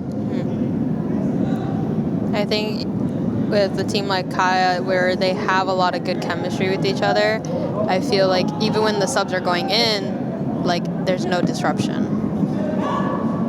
There's Bedik. Bugas passes short. Bugas was unable to control that.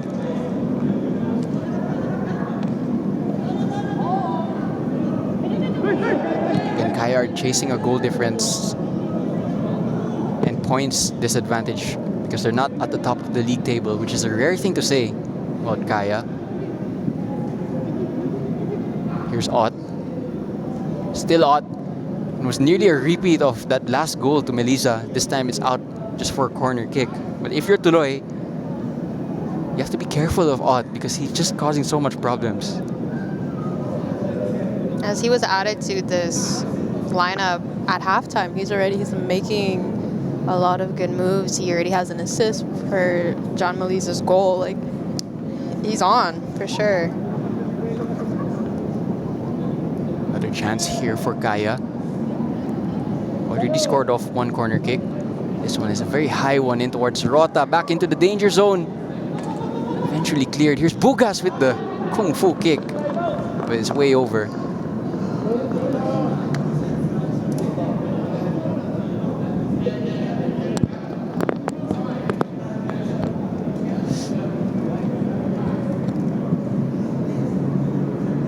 Given away.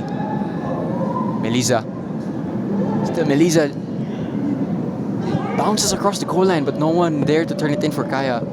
Could have been 4 right there for Kaya in this match.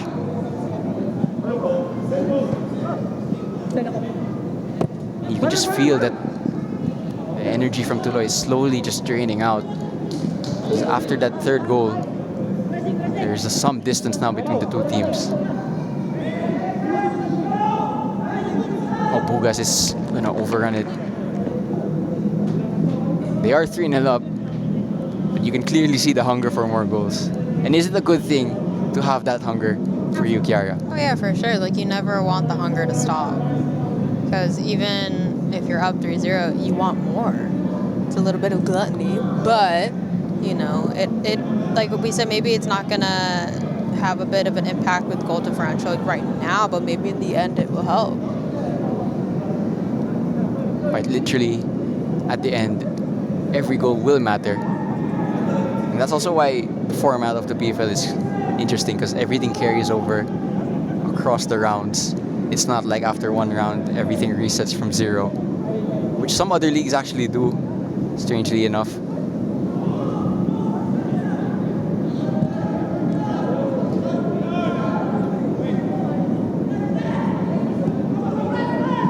Tuloy, on the other hand, are also going to ready a substitution. Are you surprised that they're going to ready more changes off the bench? I say that there is a chance for Kaya, actually. Melissa! Oh, what a save. Saved by Antilio, but the chance is still on Ott. And Daniels is offside. Talk about that save, though, from Antilio. It was a really good reaction save, and even he had a force, pretty much a second save. Might not have touched him, but he forced it. So as we see, John Melissa takes him to his near post. He was able to get that first, maybe slightly missed the second, but he was still up very quickly. And you can see Kenshiro Daniels saying, no, I wasn't offsides, but unfortunately the side ref has the best vision.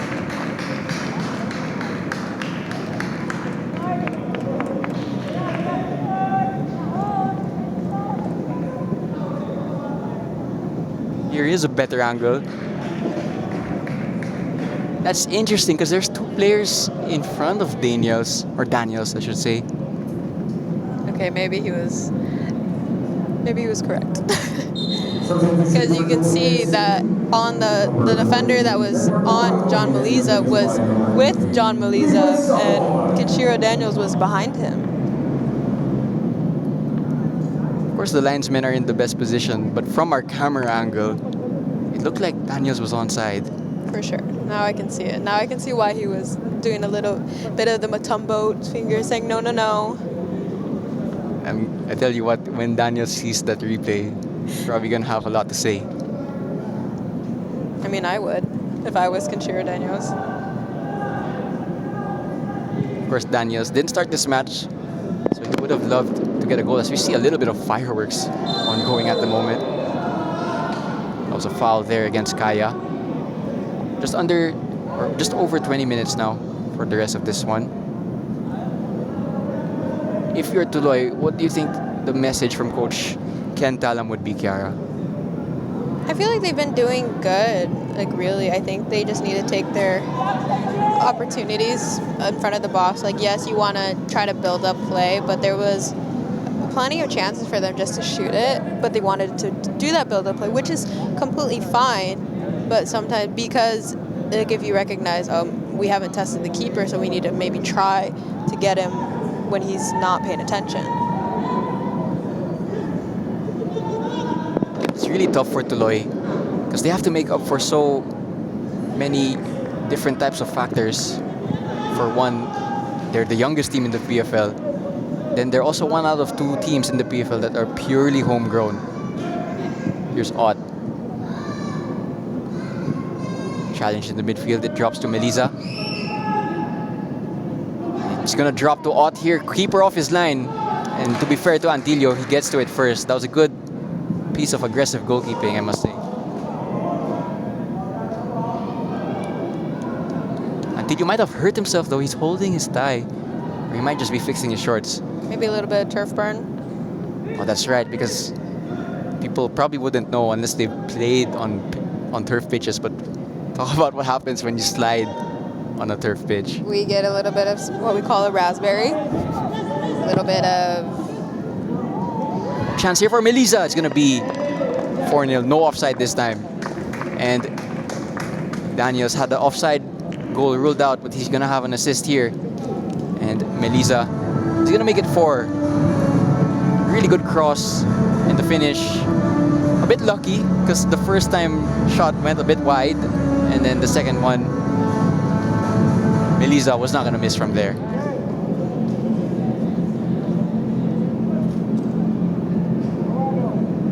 You have to feel a little bit bad for Antilio as well, because maybe perhaps for the first goal, but for the second, third, and fourth goal, there's not much he could have done.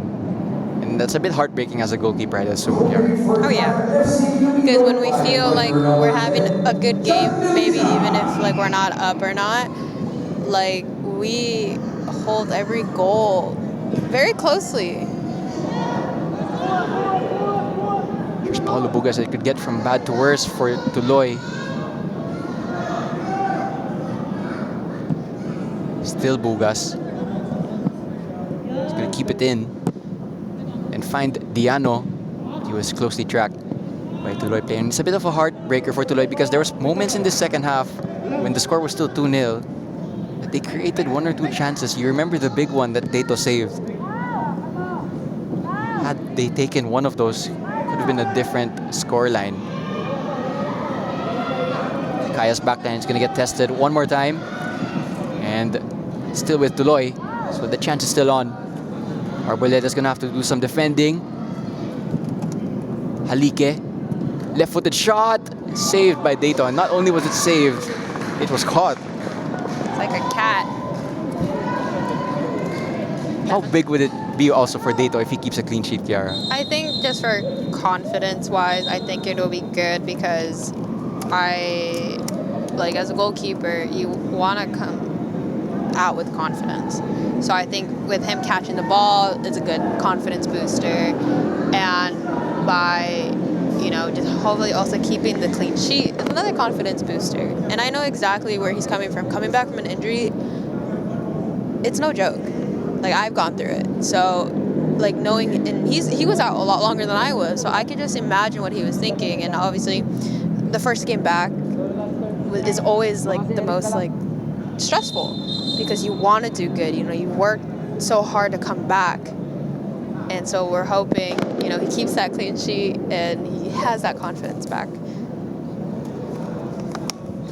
Of course, Kaya have the privilege of having two really top goalkeepers in Dato and Alfredo Cortez. And it's that friendly competition, you would say, between two really good goalkeepers that just makes them both better. For sure, like, it's always competition with goalkeepers, you know, because there's only one goalkeeper on the field at a time. Obviously, we wish maybe there could be a couple more or like another one, but it's also friendly competition. You know, obviously they're teammates. They're gonna cheer each other on and push each other as well. I mean, Bukas went down once again. It was already down earlier in the first half, so might be a little bit of a concern for Coach Yoshide. If you're Bukas, you don't want to aggravate anything even further. And with Bugas, he was one of the game changers for their ACL game. And he scored a goal as well. Here's Lupango. Ran into traffic. And Yamazaki is going to make another tackle to force back his Tuloy attack.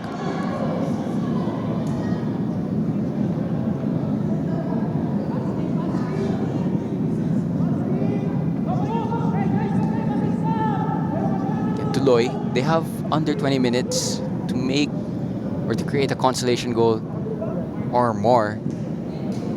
They're going to need to start converting some of these attacks. Here's Bedik. Melisa is through. Couldn't get it into his stride. Here's Ott, though. Good turn of pace despite his age.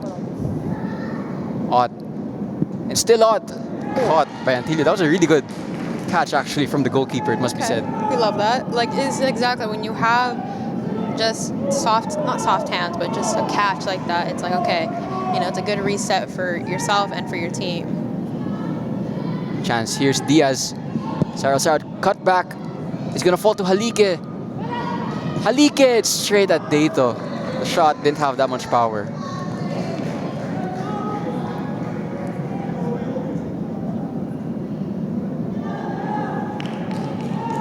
Here was that save.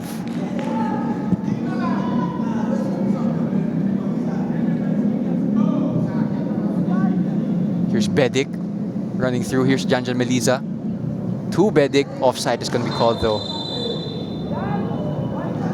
And that's going to signal the substitutions. I was about to say the same thing, so it's okay.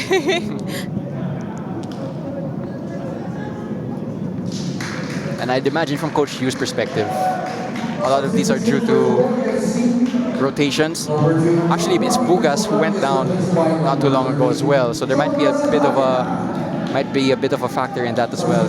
Yes, of course. You definitely don't want to, like you said, aggravate anything. So it looks like Marco Casambre is going to go into the center back, and it's going to allow Yamazaki to be put into a position he's played last season as a 6. Yamazaki is going to step up into the midfield, a role that he is, more familiar with. I wouldn't say that because I know in previous teams he has played center back before. So he's familiar with both, but I think just from PFL-wise, he's more familiar with being a 6 or an 8. Chance maybe here for Tuloy. It's cleared by Marco Casambre. So after coming on, already one good defensive contribution, and that pass is not going to help Tuloy's case in search of a goal. Sorry, I'm mistaken. I believe Yamazaki is an 8 and not a 6. Because it looks like Angeles is sitting back a little bit more and Yamazaki is pushing up in the attack. It's definitely an advantage for any team to have players that are versatile. And who knows, maybe they'll need him as a goalkeeper. God forbid something happens. He's tall, so, and he has, as we've seen as him playing a center back, he has good reaction as well.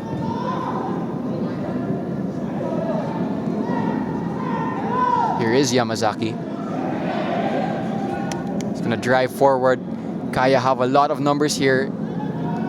Pass out left to Bedic. First time towards Daniels. Antilio. Good anticipation from the goalkeeper, must be said. It's a good read by him as well. And he sees Kanchiro Daniels coming head on. And he's able to just stay calm. Halike with the left-footed pass. Chance for Tuloy to create something. Nunez, the shot just a bit too overhit, and that's not gonna be a problem for Patrick Dato. Not at all. You can see he didn't really have a reaction either, so he knows. Okay, this is just another point of reset for us. Dato is gonna go direct to Janjan Meliza. Keeps it in, just about, but it's back with Tuloy.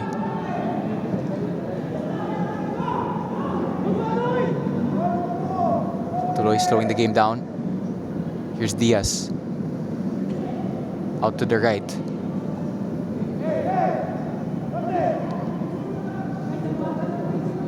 Kaya getting closer to that clean sheet. I'm sure not just Dato, but their whole defense is gonna want that.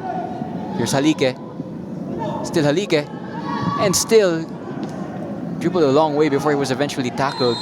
And that's a foul on Rota. But that was a bit of a chance as well for Halike. You just thought maybe he could have pulled the trigger a split second earlier. Maybe after that first cut, because he already made his defender dive. Patrick Dato is not going to be in any rush to take this. Would be his first clean sheet of the season, unless you count his cameo performance against Don Bosco Garelli. Diano. Still Diano. To Ott, who's through, no offside. Ott to Bedic, and he buries it to make it 5. And that was a good team goal from Kaya FC Iloilo. You saw the chemistry there. Like I said, this team have worked countless of hours together from last season to this season, so they're very familiar with each other. Like, there hasn't been a lot of additions to the lineup. Obviously, new face like Mike Ott being here as well. And obviously Kanchiro coming back. It's like it's as if they've always been a part of this team. Obviously, Kanchiro being part of Kaya a little bit back then for a while, so it's good to see him back in a Kaya uniform. You could just see the way they passed the ball around in that play. They knew where each other would be so easily. And sometimes they don't even have to look up. They just know. And it's so impressive. It's like they have a telepathic line to each other. Of course, that comes from playing together across many seasons. Something that the Tuloy team can look forward to. Again, they're such a young squad. So if they just keep together for the next few years, they could turn to quite the side. But it's been a humbling experience this evening. Here's Halike though, maybe a chance to get on the score sheet. The shot is taken, still with Tuloy. Eventually it's straight to Patrick Dato. He's gonna start an attack. Good distribution from Dayton. What a touch from Melissa. But what about that cross-field pass from Dato? Definitely a good weapon for a goalkeeper to be able to start an attack with that type of pass. Hey, goalkeepers can do it too. It's not just the center backs or field players. Like we have to have the capability to hit a cross pass like that. Especially if like the entire line is on one side, like the opposing line.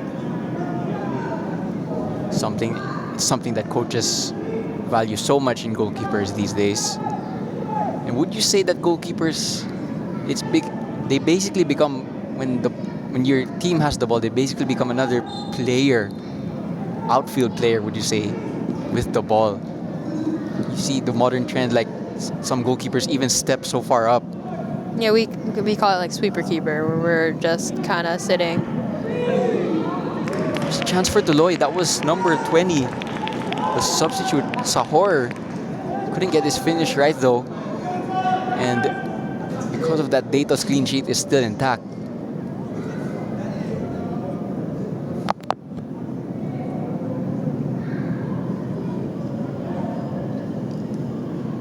Just under 10 minutes now. Kaya well on their way to 3 points. That would put themselves on third going into the Christmas and New Year break. Patrick Dato, no goals conceded. In complete contrast, on the other side is Michael Antillo, who, by the way, is only 22 years old. That's how young some of these Tuloy players are. Here's Ott, though. Oh, what a touch from Ott. Here's Kenshiro Daniels through on goal. It's going to go unselfish. Janjan Meliza for the hat-trick, and it's saved. And the chance fizzles out. Maybe a little too unselfish there from Kenshiro Daniels. Hey, sometimes your teammate just has a better angle. It might not have worked, but he saw the opportunity for his teammate. Meliza ever so close to that hat-trick goal. But that was also a good save from Antillo, who's continuing to keep the scoreline as low as possible.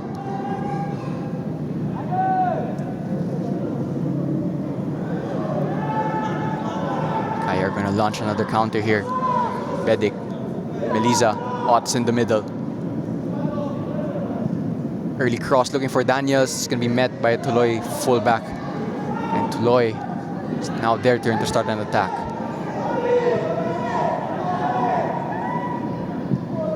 Alike looking for that crossfield pass. It's going to drop to Cyril Saot. Cyril Saot is going to take the shot. Oh, and it's going to be a consolation goal. No homecoming clean sheet for Patrick Dato. But what a goal that was from Cyril Saot from such a long range. It's 5-1, but at least the scoreline is just slightly more respectable for Tuloy. But I don't think there was anything Dato could do about that. No, it's a good shot. A curler right around his hands. Oh, he just bent it right in that sweet spot. For Tuloy FC, by player number 7, CJ Saud. Cyril Saot, a lot of the chances went to him. And it was only a matter of time before he eventually took one of those chances since they kept falling his way. But Dato might be really frustrated because there's going to be no homecoming clean sheet. Now he could just focus on just keeping a victory for his team. Here's Yamazaki. Now as an 8. Back to Yamazaki. Will he get another goal? He does. And he makes it 6-1. And he started the game as center back. Now as an attacking midfielder. And he gets his second goal in this evening. You can see the composure. Just took it around Antillo. Antillo got dropped by the initial fake shot. And we were talking about his versatility. And there's another example of his goal scoring.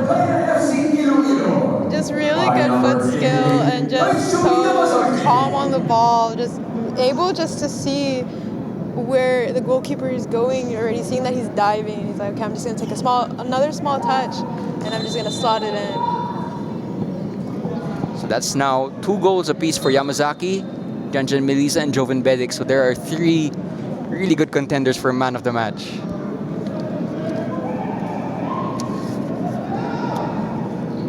Here's Halike.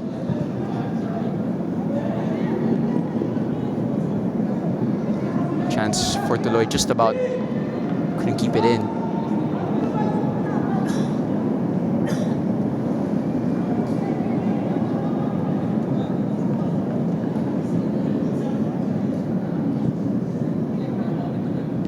Goal kick from Dato straight to Cyril Saot. Here's Halike. Harry Nunez, crossfield pass. Looking for the goal scorer Cyril Saot, but it's met by Diano. Here's Dato. Oh, risky pass to Rota.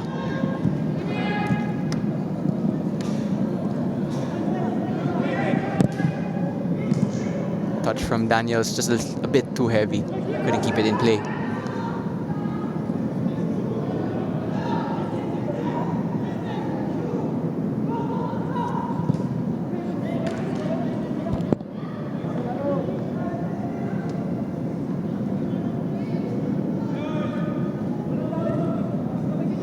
For those of you who missed it, 6-1 in favor of Kaya.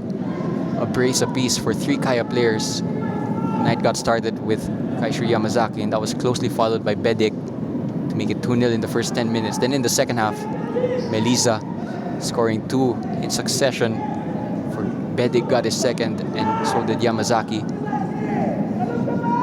Cyril Saud scored this consolation goal. And that's why Tuloy have a solitary goal. Nunez is going to try from range, but that's also not going to test Patrick Dato. Again, it's been your commentary team tonight, Diego Cordero and Kiara Fontanilla, as the match is approaching its last stages. I think both teams have accepted the result at this point. Acceptance, yes, but they're also wanting more. And here's Kaya. They could get more. Bedic. Daniels touched slightly behind him, so he's going to be forced back. He's going to wait for support.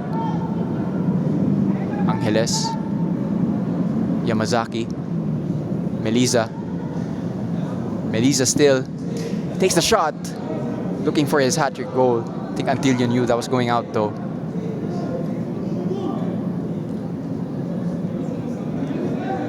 Tuloy are going to play out from the back. John Diaz.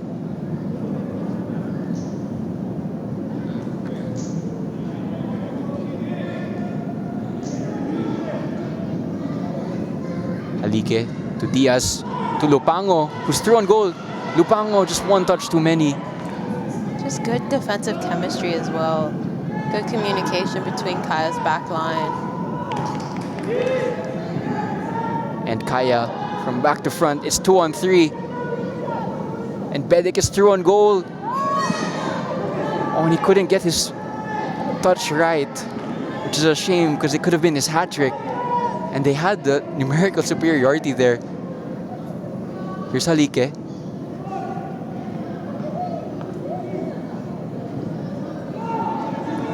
Cyril Sarat, the lone goal scorer. Halike. Once again, good defensive contributions from Kaya all around. Not just in their midfield, or defense rather, but also through their midfield. There will be 3 minutes of additional time as confirmed by our fourth official. Not surprised, there hadn't been too many stoppages, which is always nice to see because it means a game can flow freely.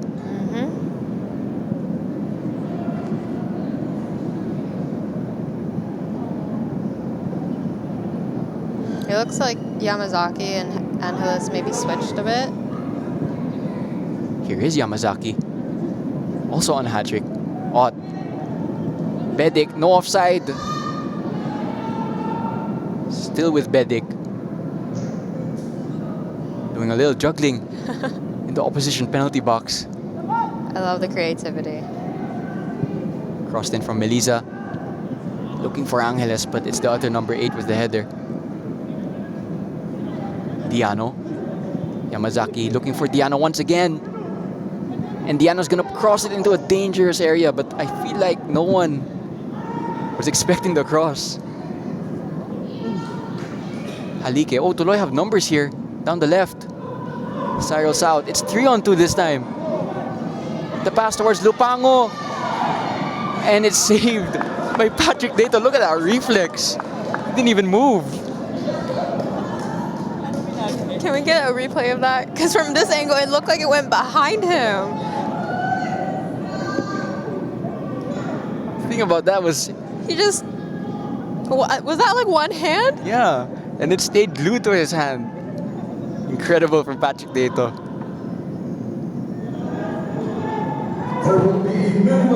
And there's confirmation. It will be 3 minutes of additional time. Tuloy could have gotten their second there to make the scoreline 2-6. Daniels with the shot, just over. Wants his goal, Daniels. Had one ruled out for offside. Maybe controversially. Here was that save. Talk us through this, Kiara.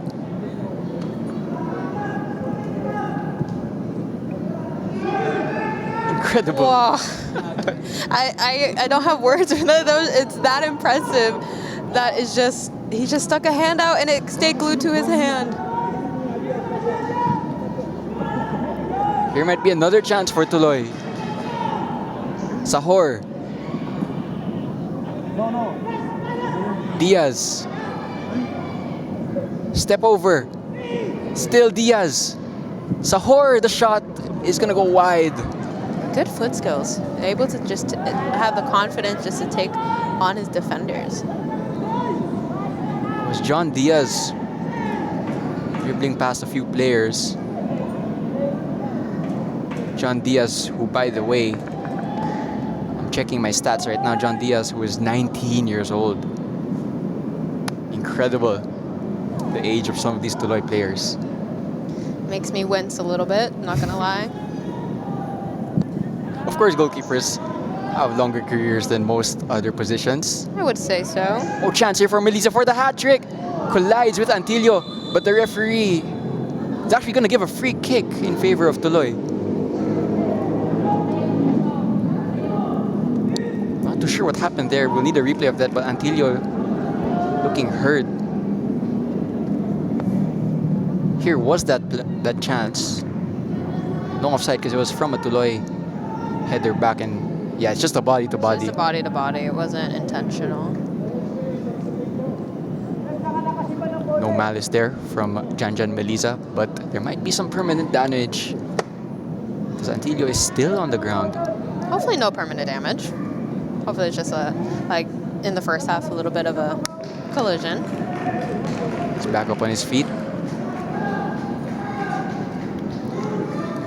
Then would you, if you are the match comm, you'd have a lot of choices for man of the match. You have, of course, Kaishu Yamazaki, who, despite his defensive role tonight, got 2 goals and overall a lot of good attacking and defensive work. Good vision along with Rota from the back. Also have Melisa and Bedik. Good fast forwards from Yamazaki to Bedik. Looking for Melisa. Here's Ott. It's 3-on-1, but they couldn't play their cards right.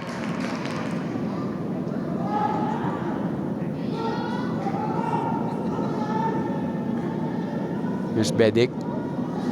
We've reached the 3 minutes, so the referee could blow the whistle at any moment. There you have it. It's going to end 6-1 in favor of Kaya FC Iloilo. They finally get their first 3 points after 2 losses in a row, and they'll be really happy with that. And what did you make out of their performance tonight, Kiara? I think both sides have definitely shown what they could do. Obviously, this young team of Tuloy, yes, score might not show it, but they did amazing, honestly. They were able to keep, under double digits, which is, it's a feat in itself with the top team. So I think they did wonderful. Kaya FC coming back from a hard loss in Singapore. So I think this is something that they needed for themselves, just to go into this new week and get ready for Pohang Steelers. They relieve some of that pressure that they probably would have put on themselves. Yeah. I think, relieving this stress they've been put under as well, coming from the loss, I think they did really well. For sure. Kaya will be going into the Christmas PFL break as 3rd place. And again, this was our last match for the PFL in 2025. We will have a break in December for restart in January. I think in the middle week of January is when round 1 will eventually finish with the final match day. So it'll be an early Merry Christmas from all of us here in the PFL. And do stay tuned because we still have another round of PFL action coming to you. A lot of games to be played.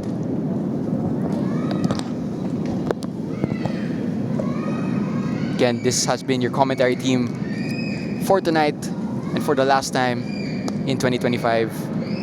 A very good evening to everyone here on behalf of Kiara Fontanilla and Diego Cordero. See you in 2026.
after 2 losses, you finally get a good win. So what are your thoughts on today's result?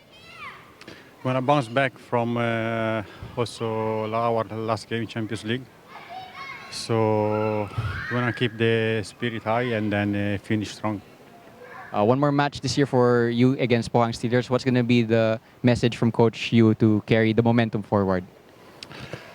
Well, it's our last game of the year in the Champions League.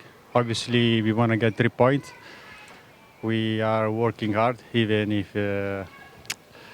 don't show it in the game. So hopefully, we get 3 points. And then last, do you have any message to the fans of Kaya?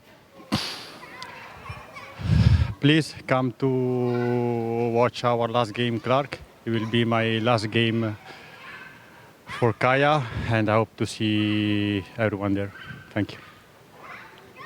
Thank you.